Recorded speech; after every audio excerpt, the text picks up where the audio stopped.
So good morning. So this is the introductory course. I have done video lectures on 8 sessions, and these 8 sessions I'm going to give you what are the topics that I have covered in the 8 sessions. So this is like introductory session to know what is the video lectures that I have spoke about the topics in digital logic design, right? So coming to the session number 1, we have dealt with Karnaugh map. Here you can see that it is a Karnaugh map. So 2 variable Karnaugh map, 3 variable Karnaugh map, and 4 variable Karnaugh map.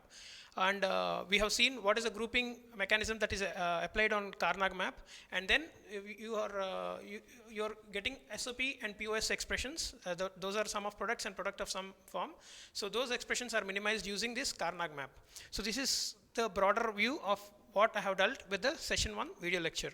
And then coming to the session 2 video lecture, I have taken some of the problems. I have taken some of the problems on Karnaugh maps. So I have solved the problems that are there in SOP and POS forms, where it should be a canonical or standard SOP form or POS form, that is sum of products and product of some form. So some problems we have solved, and then we have seen 5 variable Karnaugh map. So how the 5 variable Karnaugh map is going to be visualized, and then we also considered don't care conditions on the Karnaugh maps. Okay, so when don't care conditions are there, how we are going to deal with don't care conditions, these 3 are more focused in session 2 lectures, session 2 video lectures. And coming to session 3 video lectures, we are morely focusing on tabulation method, which is also called as Queen-Mesclay tabulation method, where we have taken some of the problems in solving the tabulation method. Whenever the Boolean function contains Boolean variables which are more than 6, this particular method is better used for solving the SOP expression or POS expression.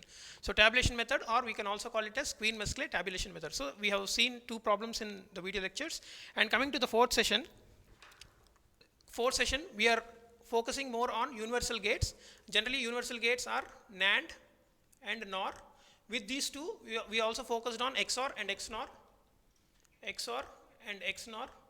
So these are the possible gates that we have seen in the video lectures, and how we are going to convert that all gates to the universal gates. So these are more focused on that video lecture, session number 4. And now coming to session number 5, now we have completed the gate minimization, and from session 5 onwards we entered into combinational circuit. So under combinational circuit in session 5 we more focused on half adder, full adder, half subtractor, full subtractor, followed by a ripple carry adder and parallel adder or subtractor. So these are the main topics that I have focused on session 5.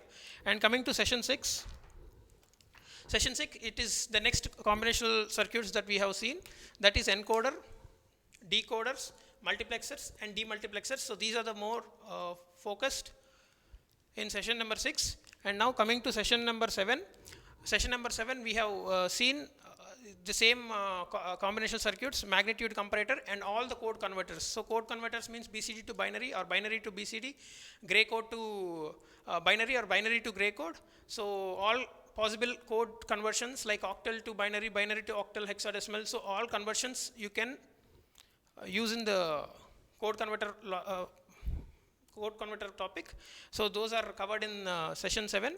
And finally the last session is hardware description language, where it is like it's not like a programming language, but it is a language where you will have some modules, inputs, wires, outputs. So these are well defined in a programmatic way, so using descriptive language. So you are going to describe a hardware component. That is the reason why we go with hardware description language, right? So these are the overall video lectures that I have covered.